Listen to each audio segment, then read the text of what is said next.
Behind the Curtain with Jack Burkman. Welcome back. Well, later in the show, we're going to get into the special prosecutor. What is Bob Mueller doing? We'll tell you all about the activities of the special prosecutor coming up later. Well, health care, the health battle. Senator McConnell now says before the 4th of July recess, which could be as early as the end of next week, we could be only 5 or 6 days away from a Senate vote on health care on the Republican health repeal bill. Will it happen? With us now, anesthesiologist, medical advisor, Dr. Joshi, who's been deeply involved in this process. Today we give you the medical view. Doctor, welcome. Thank you, Jack, for having me. Well, tell me, let's talk about Obamacare. I mean, we've kind of talked this to death. From a doctor's viewpoint, what is let's talk about what the worst parts of Obamacare are, and then let's talk about what the Republican repeal bill will do to fix those worst parts. Well, sure.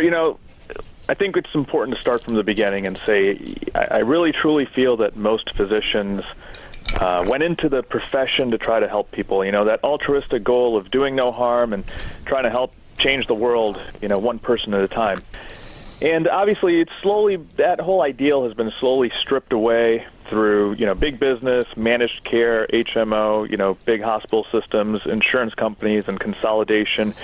And then, the final nail in the coffin for that was really Obamacare, and really not from a political standpoint, just what it ended up doing. Some people have called Obamacare the biggest kickback in the history of humanity. It's a good line. Yeah, to the insurance companies and whatnot. The $1 billion kickback, if you will, or really the $1 trillion kickback. Excuse me. Before Obamacare, came out, obviously, we all know some of the variances that were there. But I'll tell you, there was a study that was done of just physicians. It was a survey that was done, and they found that 95% of physicians believe that healthcare reform needs to happen. We really do believe that there is a better way of providing healthcare services to patients in America at a lower cost and better quality. And 89% of those physicians said Obamacare was not or is not the right solution. So that should tell us something. That should tell us that the people who are on the boots on the ground, the grassroots level, the people who actually are the experts, the physicians, the healthcare providers, the ones who actually deliver the care are saying, guys, this is not the right thing. And as it turns out, as we all know, all right, it's not. That's a good analysis, Doug. Let's talk about what were the Republicans going to do specifically? Because I hear this is not an issue. I'll be very candid with the listeners. Healthcare is probably the issue I talk about that I know the least of. It seems to get, my brother's a doctor. Every time he explains it to me, it gets more and more complicated. What exactly will the Republican bill? And there's so many versions of it. I don't expect anybody to know this, but in general terms, the Republican House bill, the Republican Senate bill, these other drafts, what are they doing? What part of Obamacare do they repeal? Well, it's a funny question, because if I actually knew the Republican health care bill, I would actually know more than probably the Republicans do right now. That's a good line, Doc.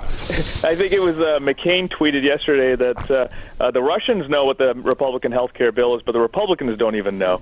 So, I'm not sure what the bill... Will they get rid of these exchanges? So the bill will crash these... The first thing they'll do, I presume, is they get rid of all the exchanges, right? Well, that's kind of the hope, although, the reality is I think the exchanges are self-destructing as we speak. In fact, today it was announced that Anthem is pulling out of Blue Cross, they're pulling out of the Obamacare exchange in Wisconsin and another state. So these insurance companies are pulling out to begin with. I mean, the whole exchange system is collapsing as we speak. So whether the bill takes it away or they collapse on their own by 2018, it doesn't really matter. The system is collapsing under its own weight. So once the exchanges are gone, in other words, once the exchanges are gone, the only thing that would really be left of Obamacare, once they're gone, or frankly, even if only 15 collapse, that's probably enough for the whole country to cave in on exchanges. So once that happens, it would seem to me the only thing that's really left of Obamacare is pre-existing conditions, keep the kids on the insurance until age 26, and Republicans are probably okay with that anyway. So like you say, this issue will be, in a couple of years' time, it works out anyway, right? Well, what might happen, and what might be even worse, is that you still have an exchange and you have one provider in that exchange and they have a monopoly over that exchange, and people can't afford that monopoly. Oh, I didn't think of that. Right now, we're seeing patients that are paying far more, even with the exchanges, than they paid before. I mean, people are paying, $500, $600 a month, and this is a key point. I want to make sure that everyone hears this. They're paying $500, $600 a month for insurance. Insurance is not health care. Okay? They're paying for insurance, not health care. So they have this piece of paper that they pay $600 a month for, and guess what they get for that? Nothing. Their physicians who are not getting paid, they're not getting reimbursed, they're not, services are not covered, medications are not covered. So what does that mean? And before, they were actually getting health care for a cheaper price. And so that's even a bigger fear, is that the exchanges survive and there's a monopoly. Interesting. So Obama has created this vehicle, and there could be a vehicle for a potential monopoly where the government never thought of that. They were thinking of single-payer government care, but Obama maybe never thought of the fact that if some of these companies leave, you now have an exchange with only one company on the exchange, and you have a government-created monopoly for a single company. Right, and that's if it's even sustainable with that one company. They may have a monopoly, and the patients may have to pay a large amount to get, again, insurance, but not health care.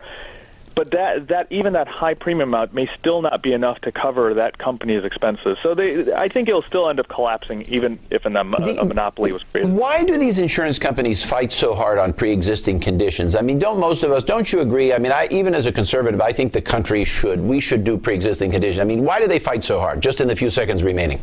Yeah, sure. Now, of course, pre-existing, I think as a human, you have to say, we got to help people. Yes. It's not their fault that they have a disease. But, obviously, you cherry pick. They want to cherry pick. They want the person who, never sees a doctor until the age of 70, not someone who has to see a doctor once or twice a month. Dr. Jay Joshi, anesthesiologist, medical consultant, and medical businessman. Thank you, Doc. If we're real lucky, we'll be able to have you back again. Coming up next, the special prosecutor. Stay tuned.